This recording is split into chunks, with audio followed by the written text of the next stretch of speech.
So main మనకి entry అయితే ఇట్లా ఉంటుంది. లోపలికి వచ్చిన తర్వాత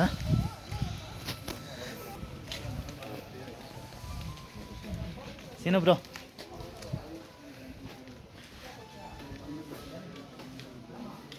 సో మొత్తానికి వచ్చినాము అర్ధగిరికి. బా ఏసీ లెక్క చల్లగా నొక్కింది. ఫస్ట్ టైం స్టార్ట్ చేద్దామా? ఓపెన్ कर भैया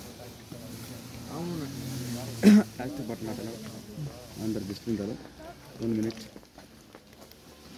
మీకు వైన ఫోన్ ఏమంటే సార్ రోజు పండుకన లేదనా ఇంకే బాగుంది అంటారు. ఏం చెప్పు అలసిపోతావా? దాని కాదు చలో భయ్ నిలకర్లా కలిసి నిలిచి చెక్ చేశారు. చెకింగ్ అనమాట. ఇక్కడ ప్లాస్టిక్ ఏమన్నా ఉందా లేదా అని. మనోడి దాంట్లో బాటలు ఉన్నది ఆడ వారేసాను.